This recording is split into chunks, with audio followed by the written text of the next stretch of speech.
was killed on December 20th, 2019. And to the left of Ms. Chapman is Eileen Cunningham. She is the cousin and basically an aunt to me. And to the left of her is Stanley Jackson, one of the lawyers here at the Cochran Firm Cleveland office. We want to thank everybody for attending this press conference, but before we get started, on behalf of the family, Ms. Chapman and the Chapman family, we want to thank the East Cleveland community for supporting her and her family during this difficult time.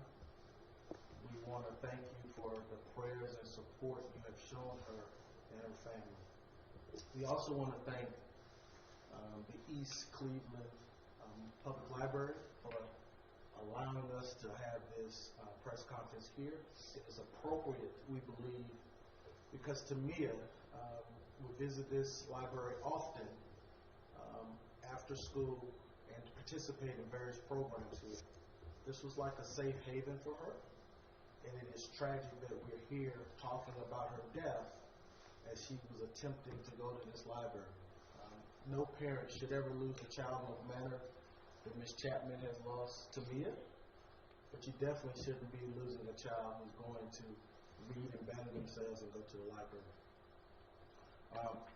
I first want to start off by reading something that I think kind of sets up why we're here today, and it is from the mission statement of the City of Cleveland Police Department. And they say, before this ever happened, we're committed to improving the quality of life in the city of Cleveland by strengthening our neighborhoods, delivering superior services, embracing diversity of our citizens, and making Cleveland a desirable, safe city which to live, work, raise a family, shop, play, and grow old. That mission statement was not followed on December 20th, 2019. Tamia is not going to get the opportunity to live, work, raise a family, shop, play, or get up, grow old. And the reason is because they engaged in a dangerously high-speed chase on the streets of East Cleveland, knowing that the children of East Cleveland were getting out of school around the same time. This high-speed chase, directed and started by the City of Cleveland Police Department, not only failed to comply with the City of Cleveland police policies,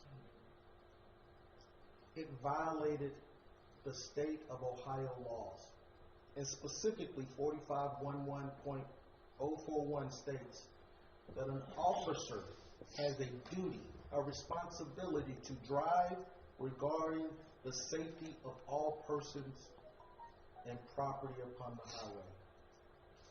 There was no due regard to Tamia Chappman on December 20th, 2019.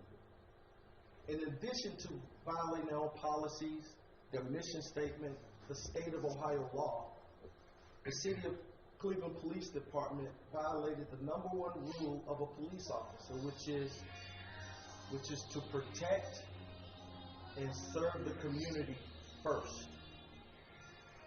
That's your number one priority as a police officer. And rather than serve and protect Tamia Chappman on December 20th, the City Police Department put Tamia, her siblings, and other children in this community in direct harm's way.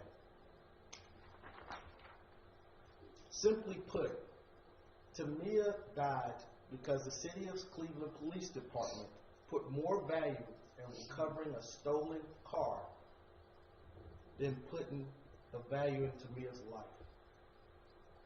We at the Cochran Firm are standing with this family, with this community, to make sure that police know that the people of East Cleveland's lives are valuable.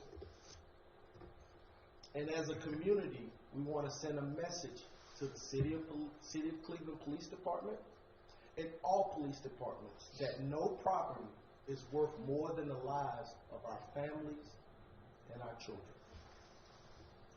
We at the Cochran Firm, on behalf of this family, are standing to make sure that the city of Cleveland and all officers involved in the decision to engage in a high-speed chase that went as high as 75 miles per hour over 15 miles, whoever was involved in that reckless decision is held accountable for their actions.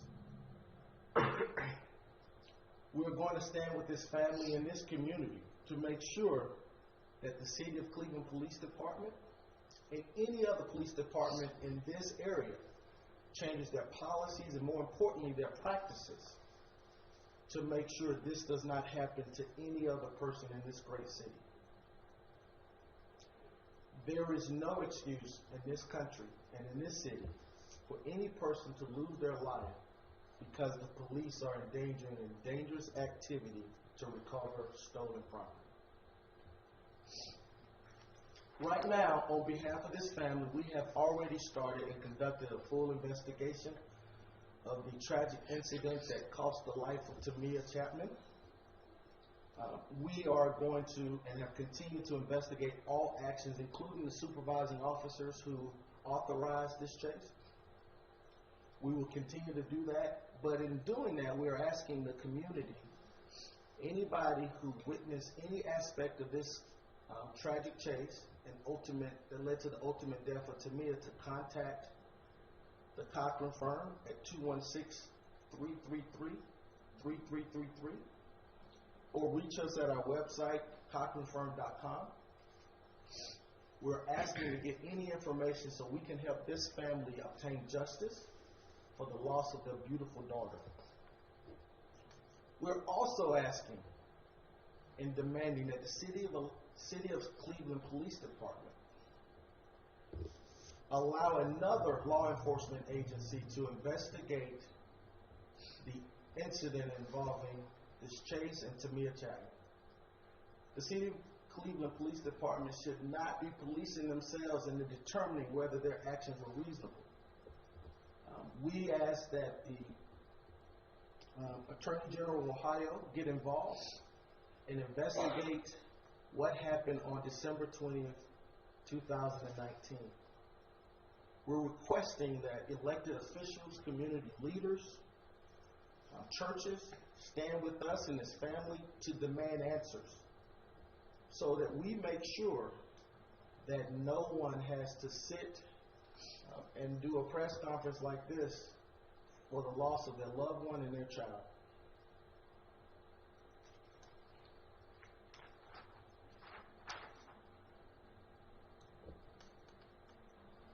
On Monday, we're going to celebrate the amazing life of Martin Luther King and the legacy he has left his country. He said something that I think is important. He says, "We cannot walk alone, and as we walk, we must make the pledge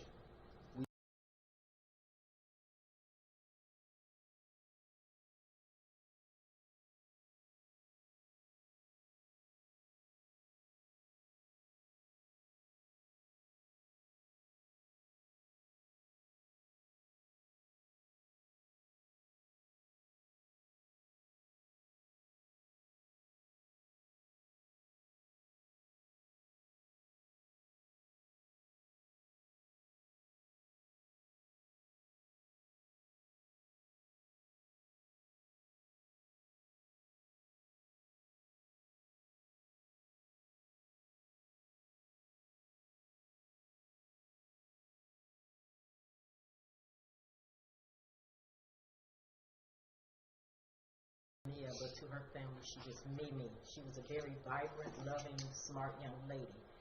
And the family is simply devastated behind these circumstances leading up to her death. They miss her. They miss her tremendously. Her siblings miss her. And her mom is just brokenhearted over the events that led to her death.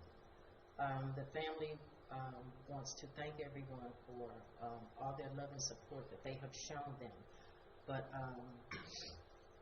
it's just a hard loss for them, and it's very difficult for this family.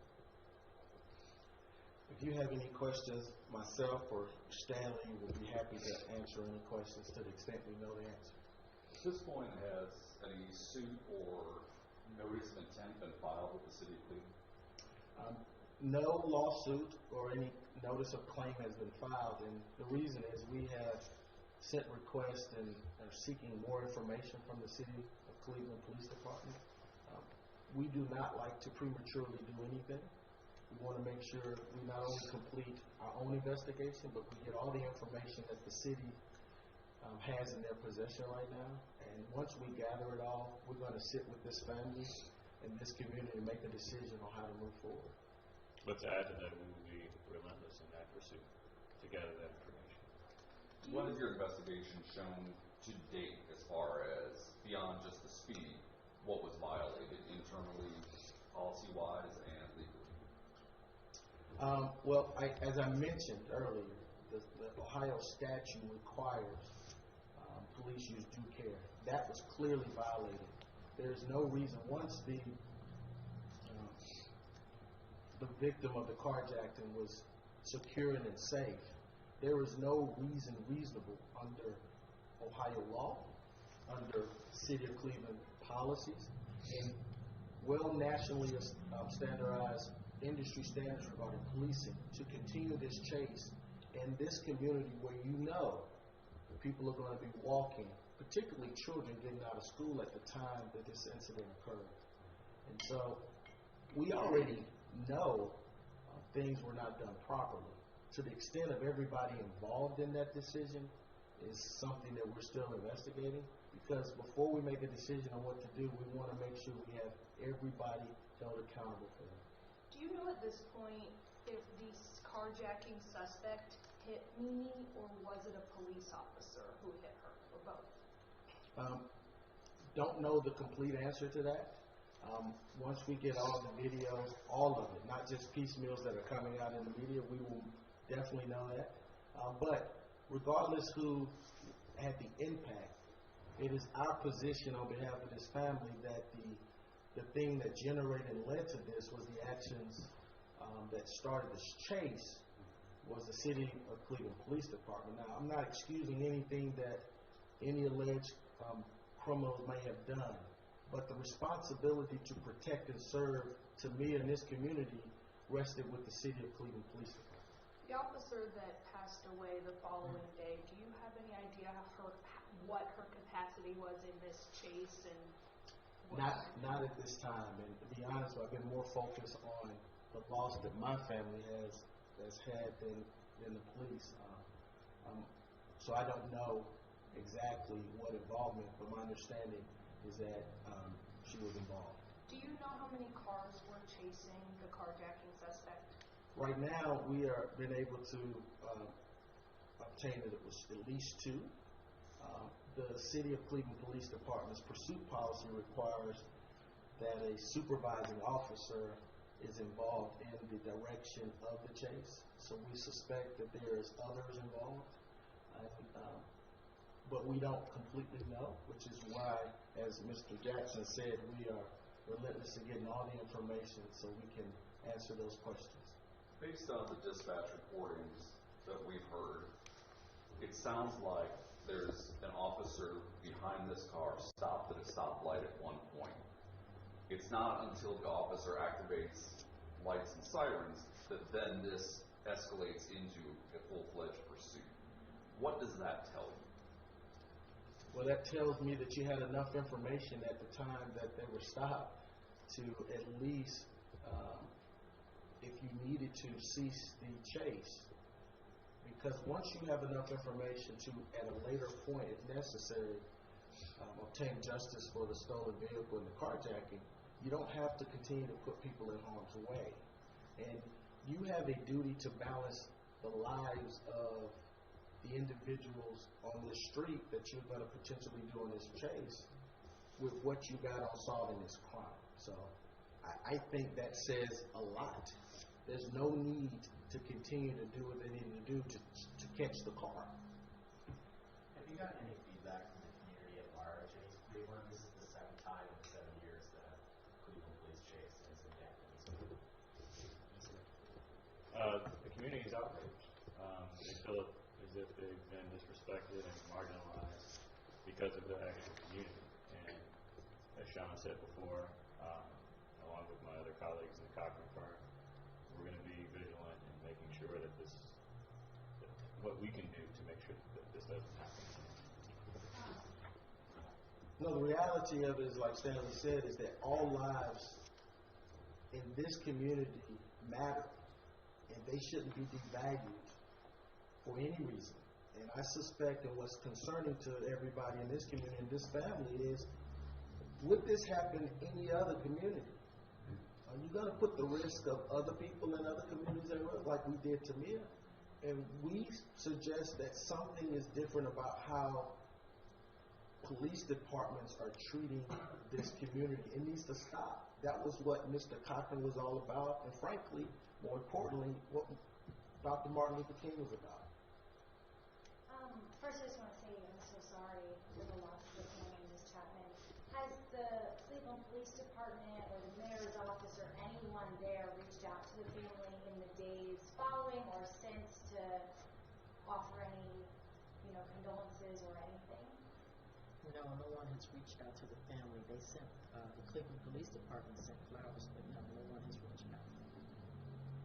How does that make, what do you think that says about the department and the government?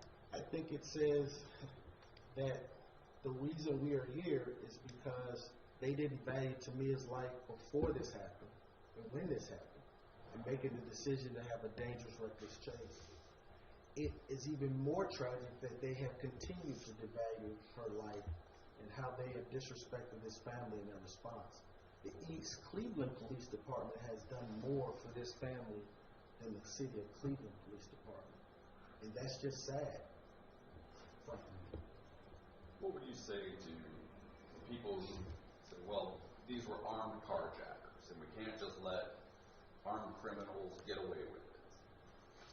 I say they need to sit in this woman's chair. You had enough information to obtain or to arrest these individuals at a later date. We have technology in this country, in this world, to find anybody. So why do we need to have a 75-mile-per-hour chase in the streets of this community when children are getting out of school? That doesn't make any sense.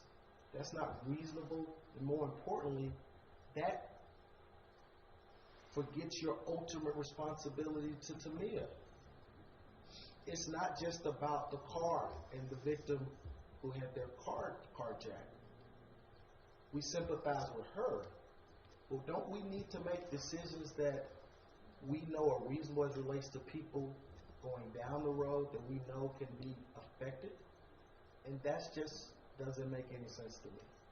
She was with her little cousin at the time, walking to the library, right? Is that She was with a number of family members and cousins as well as her own siblings. So Ms. Chapman is not only dealing with the loss of her daughter, she is also dealing with being supportive in the emotional damage it has caused 3 of her children who witnessed their sibling die in this most horrific way. And so, can the family tell us at all how the other kids are doing? They're getting counseling. They're coping. It's difficult for the family, but they're getting counseling. Can you just tell us a little bit about her siblings? How many siblings did she have, and those sorts of things that we may not know? She has 9 other siblings, and